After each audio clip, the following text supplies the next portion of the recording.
called military time, and so clock striking 13 was not something that could happen. But April was a normal thing, and so you have in this very sentence, you have a contrast. You have, wow, it's our world, but the clocks do something different. I am not in the version of our world that I know. And having a line like that immediately sets the stage and says everything's different is very, very helpful. And the Spren are one of these things where I'm like, I want this world to feel different. I don't want you to be able to forget that you're in an epic fantasy world, and I want very early on you to see that there are things that people there just take for granted that are normal. A lot of people say, where did the Spren come from? Why don't people think about how odd it is that they'll have an emotion and some things will pop out from the air around them? And I say, well, that's because it's always been that way in their life. They don't think of it as weird, and that's a way that when you read the book, you say, wow, this place is different, right? Nobody thinks it's weird that when you get really excited, you attract these Spren, which zip around you and things like that. It's a different sort of thing. And so the whole point of that was this idea, but also the idea of, in the Cosmere, what you have for magic, the way it's working is you kind of have almost like a hand-in-hand, the magic and people. The magic is alive, and the magic and people have a symbiotic relationship. Yeah. And when the magic's really working, there's this symbiosis in most of the worlds. And the Spren are a manifestation of that, right? It's man and nature. The Spren are manifestations, they're pieces of nature that have become sapient.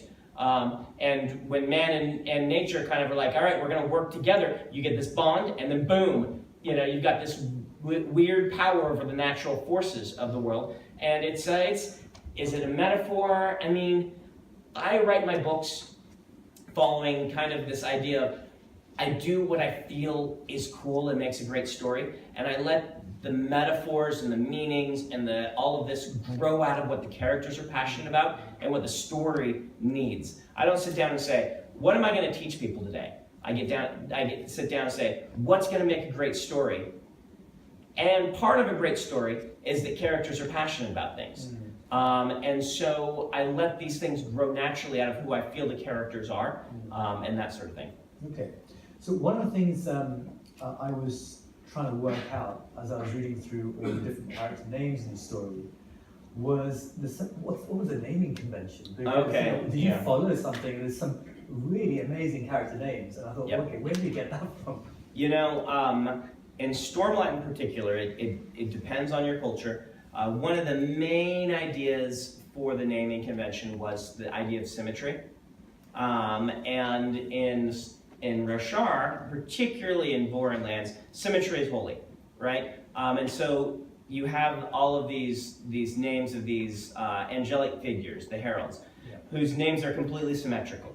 And then you'll use that to name people after one of them. And so there's a herald named Shalash, and Shalon is named after Shalash, and just kind of the same way that we do it, right? I mean, this is very common in Islamic culture, is this naming after people and things like this, except in there they'll change one letter to make it so you're not quite as holy as them, right? You don't deserve, you don't call someone Shalash in there because that's the actual herald's name. You call him Shalon.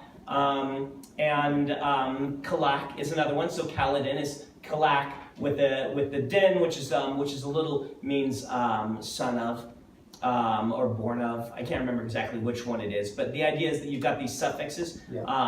And so, Dalinar, the Nar is one of these suffixes. And so you've got kind of these two naming conventions, symmetry, and then suffixes or change one of the letters.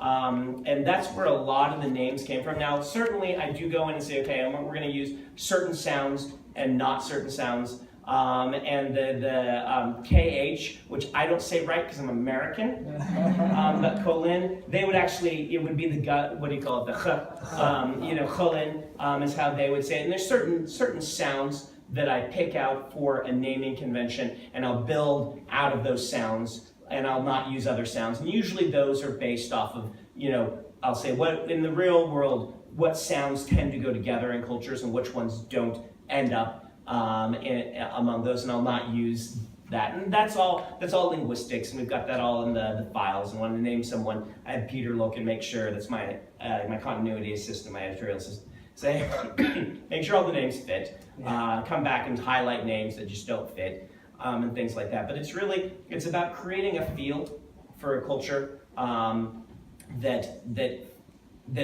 everyone from that culture, you're like, oh, I could name which culture they're from without them telling me specifically. I think that's useful and important in a fantasy world. That you don't have, like, there's this joke about, here are the three knights. We've got